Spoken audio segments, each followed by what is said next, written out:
Buenos días, queridos estudiantes. Hoy leeremos La Isla del Tesoro del autor Robert Louis Stevenson.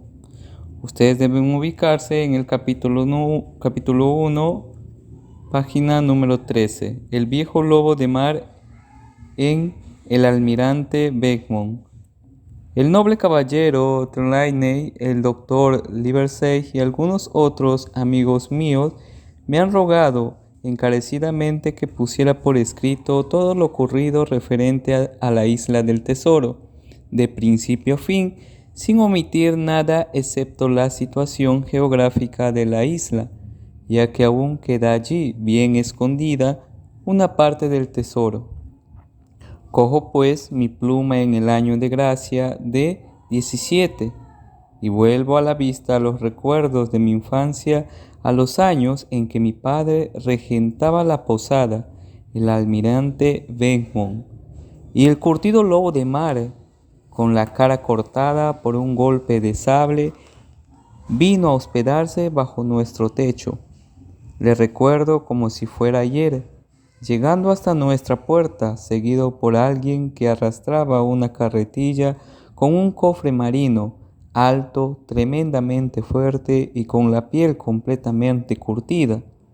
Una coleta alquitranada le colgaba sobre los hombros de su mugrienta casaca azul. Sus manos, desproporcionadas y llenas de cicatrices, se adornaban con unas uñas negras y rotas, y en una de sus mejillas el surco enorme de una cuchillada.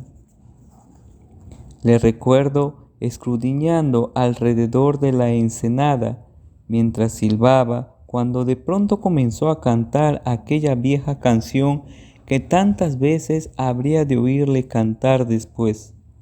15 hombres sobre el cofre del muerto, y una botella de ron. Con una voz ronca y temblona que parecía haber sido rajada volteando las barras del cabestrante. Luego llamó a la puerta con la punta de un palo que agitaba como si fuera una palanca, y cuando le abrió mi padre, lo primero que hizo fue pedir a voces un vaso de ron. Cuando mi padre se lo sirvió, él comenzó a saborearlo, paladeándolo como hacen los expertos bebedores, y sin dejar de mirar a los acantilados y al anuncio que colgaba sobre la puerta de nuestra posada. Una ensenada muy bien situada, dijo al fin, y una posada muy confortable.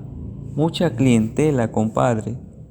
Mi padre le contestó que no, que por desgracia paraba poca gente por este lugar. Mejor entonces, dijo, me conviene. ¡Ey, tú!, gritó al hombre que le seguía. Aparca aquí la carretilla y ayúdame a descargar el cofre. Aquí me quedaré un tiempo, continuó después. No soy escrupuloso. Ron, huevos con panceta y ese promontorio para ver pasar los barcos es todo lo que necesito. ¿Que cómo me llamo?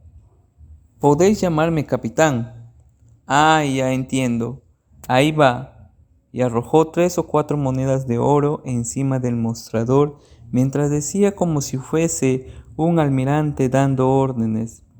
Ya me avisaréis cuando se gaste eso. Y ciertamente, a pesar de sus sucias ropas y de un grosero modo de hablar, no tenía en absoluto el aspecto de un vulgar marinero, sino que más bien parecía un capitán, o al menos un piloto, acostumbrado a dar órdenes y latigazos.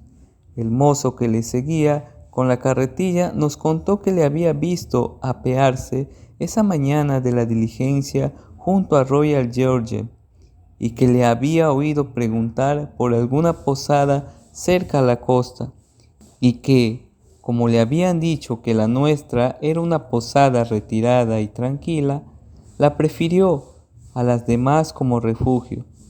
Y eso fue todo lo que conseguimos saber sobre nuestro nuevo huésped. Hombre de pocas palabras, casi siempre permanecía callado.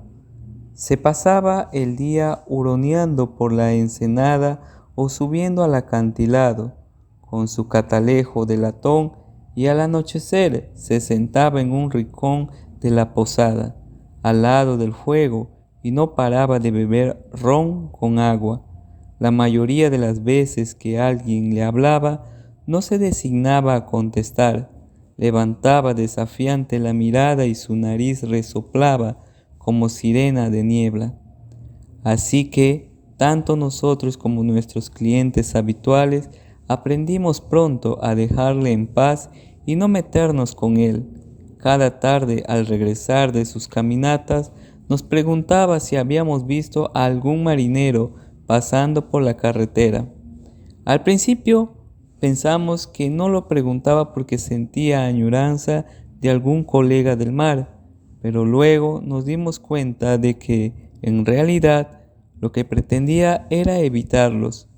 Cuando llegaba un marinero al almirante Benbow, muy de tarde en tarde de los que se dirigían a Bristol por carretera, te quedaba espiándole desde detrás de las cortinas antes de entrar en la sala, y luego se sentaba haciendo menos ruido que un ratón y no abría el pico mientras el forastero estaba allí.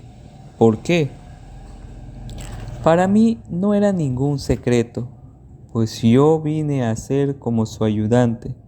En una ocasión me había llevado aparte y me había prometido que me daría una moneda de 4 peniques de plata simplemente por tener los ojos bien abiertos y ver si llega algún marinero con una sola pierna, para avisarle inmediatamente.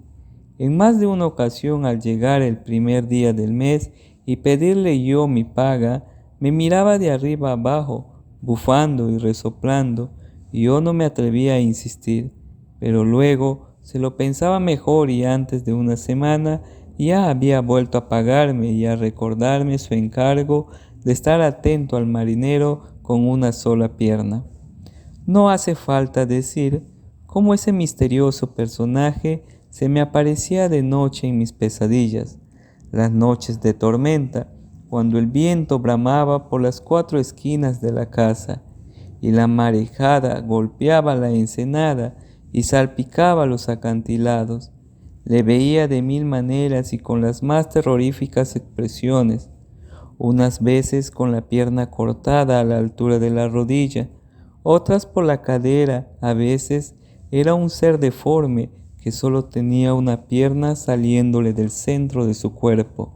Verle saltar y correr persiguiéndome por cercas y zanjas se había convertido en la peor de mis pesadillas. En fin, que si tenemos en cuenta todo el miedo que pasé, puedo asegurar que bien caras me salieron aquellas monedas mensuales de 4 peniques. Y sin embargo, a pesar de las horripilantes pesadillas con el marinero de una sola pierna, probablemente era yo, de cuantos conocieron al capitán, quien menos miedo le tenía. Algunas noches el capitán bebía más ron del que su cabeza podía soportar, y entonces se sentaba y se ponía a cantar sus viejas canciones marineras, terribles y blasfemas, pasando de todo el mundo. O le daba por invitar a los presentes a una ronda y obligaba a todo el mundo a corear, temblando como estaban de miedo, sus espeluznantes canciones. Con frecuencia pude comprobar cómo retumbaba la posada con el ¡ah! Y una botella de ron, coreado por todos los parroquianos muertos de miedo, esforzándose por gritar más que sus vecinos para que el capitán no se fijase en ello, pues en esas ocasiones se transformaba en el más terrible compañero de copas, dando manotazos en la mesa para pedir silencio, encolerizado porque alguien se había atrevido a preguntarle algo o porque nadie le preguntaba nada, y entonces él pensaba que se había distraído y no estaban escuchándole, ni permitía que nadie abandonase el local hasta que él, harto de ron, se iba quedando adormilado y subía a acostarse.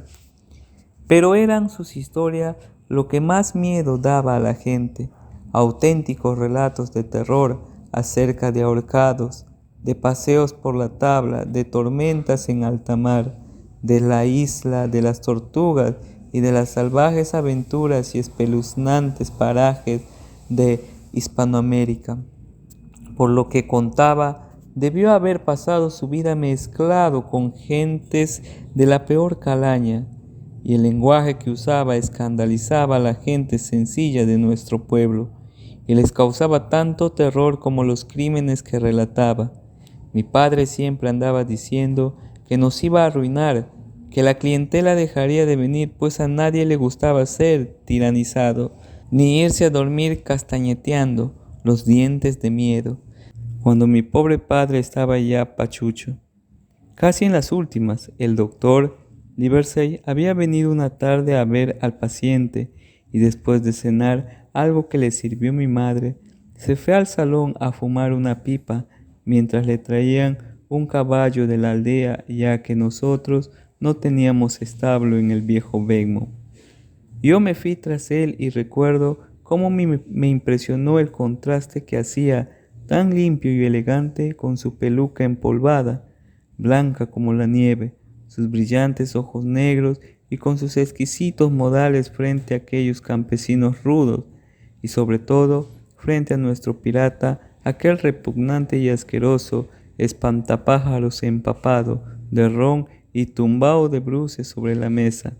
De golpe y porrazo, el capitán comenzó a berrear su eterna canción. 15 hombres sobre el cofre del muerto,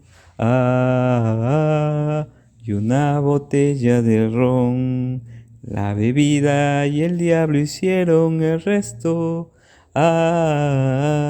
y una botella de ron. Al principio yo había supuesto que el cofre del hombre muerto no era otro que el gran baúl que el capitán guardaba.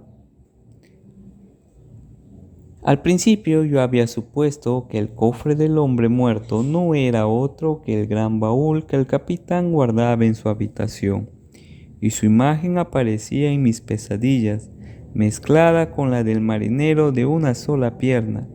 Por aquel entonces ya nadie hacíamos el menor caso a su musiquilla, que solo resultaba nueva para el doctor Livesey, a quien desde luego no le hizo ninguna gracia. Le echó una mirada de desprecio y volvió a su conversación con el anciano Taylor, el jardinero, sobre un nuevo remedio contra el reuma. Entonces el capitán, que había oído animándose cada más con su propia música, dio un porrazo con sus puños sobre la mesa de un modo que no dejaba lugar a dudas. Era su forma de gritar: ¡Silencio! Todo el mundo enmudeció al instante, todo el mundo excepto el doctor Livesey, que continuó su charla como si tal cosa, con voz clara y agradable a la vez, que daba largas chupadas a su pipa entre palabra y palabra. El capitán clavó en él los ojos durante un buen rato. Volvió a golpear la mesa mientras echaba fuego por los ojos, y al fin, entre juramentos soeces, gritó: ¡Silencio ahí en el entrepuente! ¡Silencio ahí en el entrepuente! ¿Es a mí, caballero?, preguntó el doctor. Y cuando el borrachazo le contestó que sí, que a él se lo estaba diciendo: No tengo más que una cosa que decirle a usted, caballero, replicó el doctor. Si se empeña usted en seguir bebiendo de ese modo, el mundo se verá pronto libre de un asqueroso bribón. La cólera del capitán se convirtió en furia. De un salto se puso en pie, sacó una navaja marinera y, balanceándola en su mano delante del doctor, le amenazó con clavarlo en la pared.